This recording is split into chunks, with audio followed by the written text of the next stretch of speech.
कितनी जनप्रतिनिधि होती थी, महिलाओं का सदुपयोग कहां करते थे लोग काम में, इसलिए बिहार और पीछे चला जा रहा था। और जब हम लोगों को काम करने का मौका मिला तो हम लोगों ने सबके उत्थान के लिए काम किया और महिलाओं को उत्थान के लिए जो काम करना शुरू किया। 50% का आरक्षण पंचायती राज संस्थाओं में, नगर निकायों में दिया। 3 बार चुनाव हो चुका। अगर हम 15 साल से हैं तो भूल जाते हैं, हमसे चिढ़ हो गई है। जरा बताइए, 15 साल से हैं तो बिहार में कितनी महिलाएं पंचायती राज संस्थाओं में और नगर निकायों में जनप्रतिनिधि के रूप में है? क्या अच्छा नहीं लगता है? इतनी चिढ़ है। आप जरा देख लीजिए, महिलाएं कितनी बड़ी संख्या में जनप्रतिनिधित्व कर रही है, चाहे पंचायती राज संस्था हो या नगर निकाय हो, हर जगह। तो आप चारों तरफ देख रहे हैं महिलाओं का उत्थान। लड़की को पढ़ा नहीं पाते थे गरीबी के कारण, हमने पोशाक योजना की शुरुआत की, बाद में साइकिल योजना की शुरुआत की। मैट्रिक में तो 9वीं क्लास में लड़कियों की संख्या इतने बड़े राज्य में मात्र 1,70,000 से भी कम था। और हमने जब साइकिल योजना की शुरुआत कराई, कुछ लोग मेरा मजाक उड़ा रहे थे कि लड़की को साइकिल पर भिजवा रहे, उसको लोग तंग करेगा। हमने कहा कोई तंग नहीं करेगा, हर परिवार की लड़की को साइकिल का लाभ मिल रहा है। और देखिए कहीं कोई घटना नहीं थी। और कितनी बड़ी संख्या में अब लड़कियां स्कूल में पहुंच गई। बाद में लड़कों ने हमसे कहा, अंकल कुछ हम लोगों पर भी ध्यान दीजिए, तो हमने लड़कों के लिए भी साइकिल योजना की शुरुआत 10 से करा दिया। लेकिन आप जरा सोच लीजिए, अब लड़की कितना पढ़ रही है। अब मैट्रिक में लड़का लड़की लगभग बराबर। इस बार मैट्रिक की परीक्षा हुई, उसमें लड़की की संख्या मैट्रिक की परीक्षा में लड़का से भी थोड़ा सा ज्यादा। अब आप जरा बताइए, इतना बड़ा परिवर्तन आ रहा है और लोगों को लग रहा है कुछ नहीं हो रहा, काम नहीं हो रहा। अरे क्या हाल था सड़क का, कहां सड़क था? और अब तो शहर हो या गांव, हर जगह हम लोगों ने काम किया और बड़ी सड़कों के लिए केंद्र की भी सहायता मिली। चल रहा है सारा काम और गांव गांव को सड़क से जोड़ने का काम बहुत ही लगभग पूरा होने की स्थिति में है। तो एक एक काम हम लोगों ने किया। पुल पुलिया, अभी हम आ रहे थे देख रहे थे कितना पुल बना हुआ है, कितना पुलिया बना हुआ है, जरा ध्यान दीजिए। तो एक एक काम हम लोगों ने किया।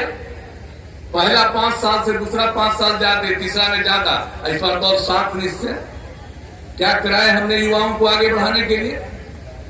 कितनी पढ़ाई, हर जिले में इंजीनियरिंग कॉलेज, पैरामेडिकल संस्थान, पॉलिटेक्निक संस्थान, महिला ITI, GNM संस्थान, हर अनुमंडल में ANM संस्थान और ITI संस्थान की स्थापना। काम शुरू हो गया, अनेक जगहों पर बिल्डिंग भी बन गया। बिहार के बच्चों को पढ़ने के लिए बाहर जाना पड़ता था। हम तो कई बार देखे, वही केंद्र में थे, सांसद रहे, श्रद्धेय अटल जी की सरकार में हम मंत्री थे, तो पूरा देश हम घूमते रहते थे, रेल मंत्री। कहीं कहीं हम जाते थे तो देखते थे कि लड़के बहुत बड़ी संख्या में खड़े हैं। हमने पूछा क्या है, तो कहता था कि हम बिहार के रहने वाले हैं सर, जरा यहाँ पर ट्रेन को पहुंचवा दीजिए, ऐसा ट्रेन कर दीजिए कि हम लोग सीधे बिहार जा पाए। ये हमने देखा है। कहां किस राज्य में गए, कहां कितने लोग पढ़ रहे थे, आप जरा बताइए। और यही पढ़ने का सारा इंतजाम, तो कौन सी चीज को हम लोग छोड़ रहे हैं? बच्चे बच्चियों को जो गरीबी के कारण आगे नहीं पढ़ते, हमने जो प्रजनन दर की बात कही कि और ज्यादा शिक्षा लोगों को मिले, तो जो इंटर के आगे पढ़ना चाहे, अगर घर में गरीबी है तो उसको 4 लाख रुपए तक की सहायता। आप सब जानते हैं, सब लोगों को स्टूडेंट क्रेडिट कार्ड योजना का लाभ। जो आगे पढ़ना नहीं चाहता लेकिन कुछ काम की तलाश में यहां से वहां घूमता है, घर में पैसा नहीं है, निकल नहीं पाता है, तो वैसे लोगों को 2 साल तक 1,000 रुपए का महीना स्वयं सहायता भत्ता योजना।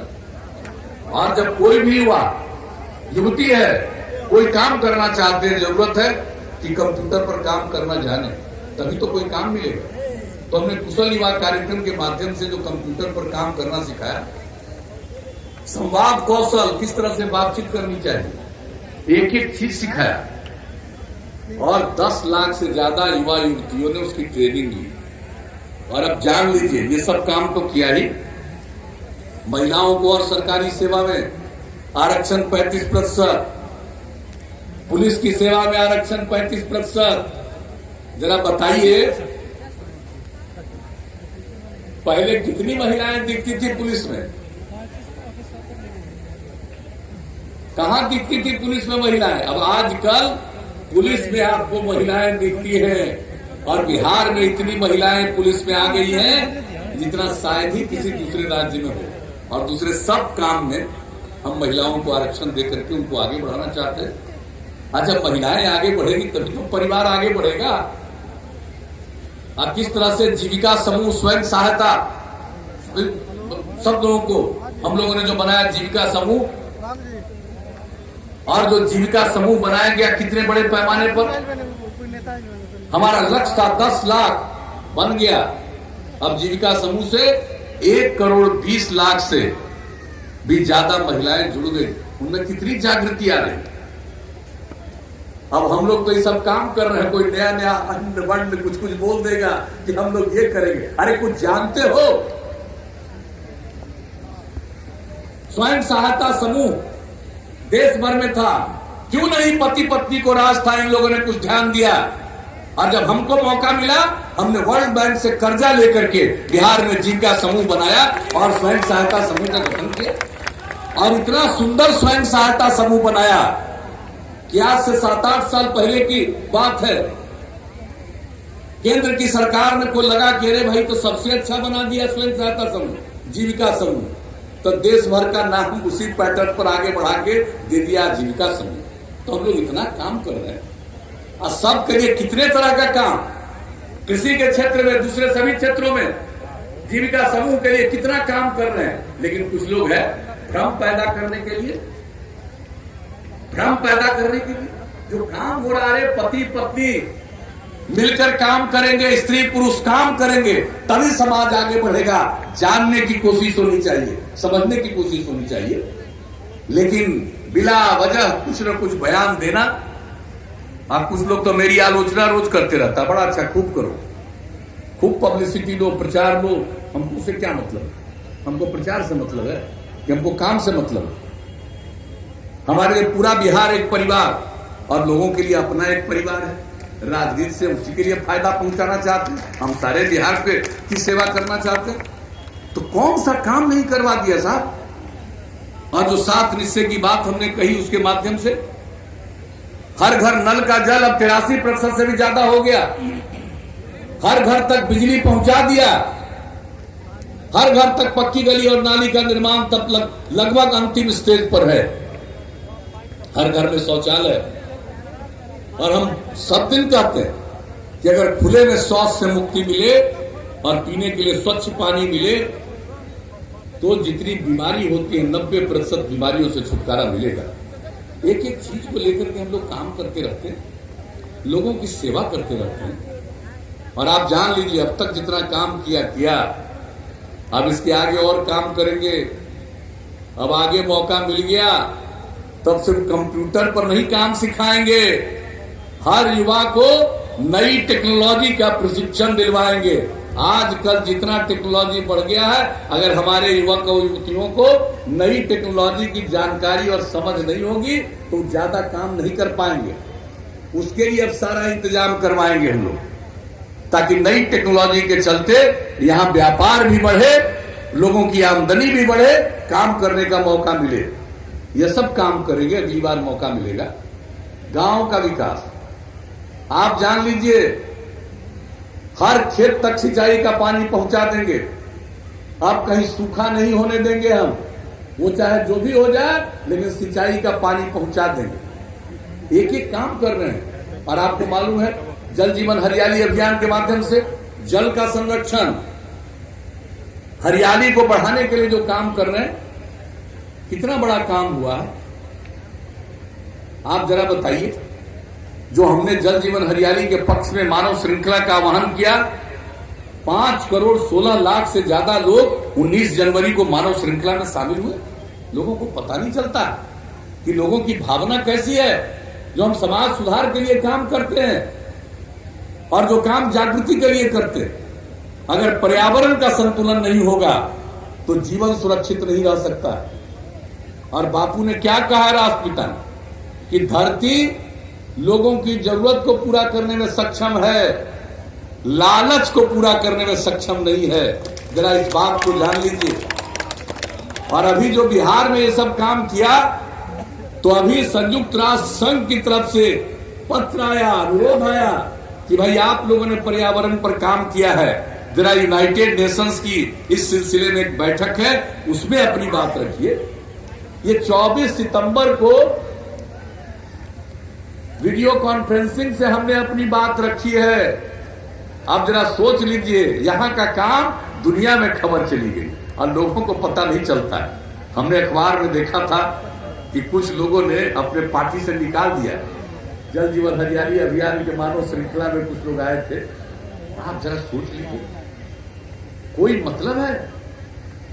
पर्यावरण का अगर संतुलन नहीं होगा तो क्या बुरा हाल होगा।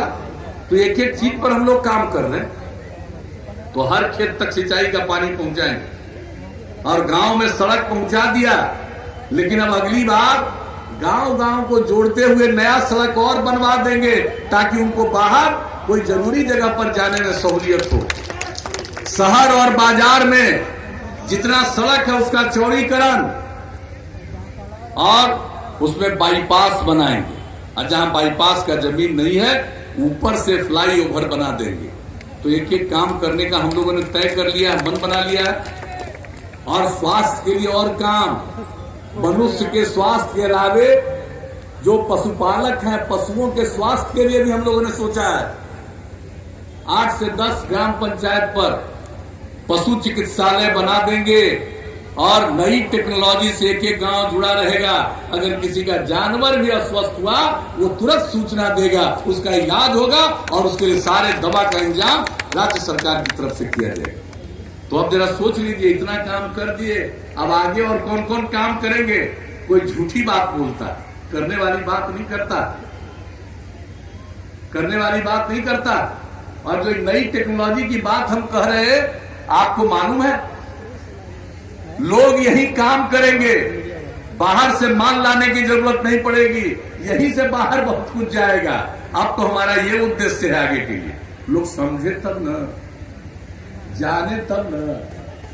चाहिए सत्ता, माल बनाने के लिए सत्ता चाहिए, विकास के लिए नहीं चाहिए। अंदर है, बोल रहे हैं, और लोग भी अंदर जाएंगे ही, कोई उपाय नहीं है। लेकिन ठीक कहा हमारे अशोक चौधरी जी ने, हम लोगों ने समाज के किसी भी वर्ग की उपेक्षा की। जिन लोगों ने समाज की सेवा की, चाहे वो किसी भी जाति के हों, किसी भी धर्म के हों, सब लोगों को एकजुट करके हम चलते हैं। प्रेम, भाईचारा, सद्भावना का माहौल समाज में हो, समाज के हर तबके को। जरा आप देख लीजिए हम लोगों का आंकड़ा, हर तरह के लोगों को इज्जत देना, प्रतिष्ठा देना, उनके विकास के लिए काम करना। हम लोग तो सबका काम करते रहते हैं। इसलिए बहनों भाइयों, हम आपसे तो एक ही बात कहेंगे कि जो समाज में एकजुटता लाने की कोशिश हमने की है, स्त्री पुरुष सबको काम करने के लिए प्रेरित किया है और अवसर प्रदान किया है। अगर चाहते हैं कि बिहार की जो ऊंचाई थी, ऐतिहासिक ऊंचाई, उसको हम फिर से प्राप्त करें, तो हम लोगों को मिलकर काम करना पड़ेगा। राज्य काम करती है और केंद्र में, केंद्र सरकार के द्वारा भी आदरणीय प्रधानमंत्री नरेंद्र भाई मोदी जी के द्वारा भी अनेक योजनाएं चलाई जा रही। गरीबों के उत्थान के लिए बताइए, लोगों को कितनी सहायता मिल रही है, अनेक प्रकार की योजनाएं चल रही है। और हम लोग जो काम कर रहे हैं वो तो कर ही रहे। इसके अलावा बड़ी सड़कों के लिए भी आप समझिए 50,000 करोड़ रुपए की सहायता। तो अनेक प्रकार से काम, केंद्र भी विकास के लिए काम और राज्य भी अपने विकास के लिए काम, अपने उत्थान के लिए काम। तो जरा सोच लीजिए, अभी और काम करना है, अभी बिहार को और आगे ले जाना है। दूसरों के चक्कर में और जो कोई कुछ को बोलने की आदत है उसके चक्कर में मत रहिए। नई पीढ़ी के लोगों को बताइए क्या हाल था पहले, और क्या अब हाल है और इसके आगे भी कहां ले जाना चाहते हैं हम लोग, तो इसके बारे में सबको बताइए और एकजुट होकर के हम लोग काम करें। बिहार भी आगे बढ़ेगा और देश के आगे बढ़ने में हम अपना योगदान देंगे, यही आप सब लोगों से कहना था। इसलिए हम लोगों के उम्मीदवार जो है नागेंद्र चंद्रवंशी जी, भाई शुरू से हाथ से नहीं कर, प्रारंभ से ही ऐसे लोगों को देखा है कि ये सब काम करने वाले लोग हैं, कार्यकर्ता हैं, जनता के बीच क्या भावना है, क्या आवश्यकता है, इसी की चर्चा हमसे करते रहे ये लोग। तो ऐसे ही व्यक्ति को उम्मीदवार बनाया।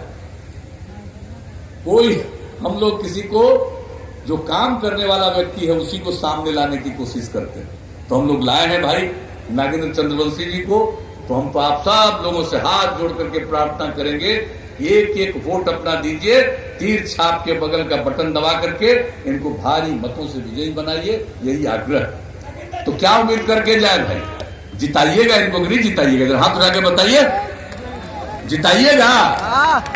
बहुत बहुत धन्यवाद, हाथ उठा के बता दिया। तब इनको हम माला पहना दें, अरे माला पहना दे, हाथ उठा के बताइए।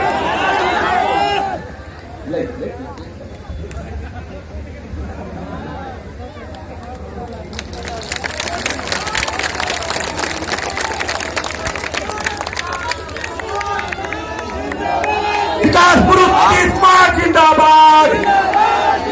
आप लोगों की सहमति से हमने इनको जीत का माला पहना दिया है। अब इनको भारी मतों से विजयी बनाइए, इन्हीं शब्दों के साथ। और आप सब लोगों ने मेरी बात सुनी, इसके लिए मैं आप सबको पुनः हृदय से धन्यवाद देता हूं, आपका अभिनंदन करता हूं और अपनी बात समाप्त करता हूं। जिंदाबाद।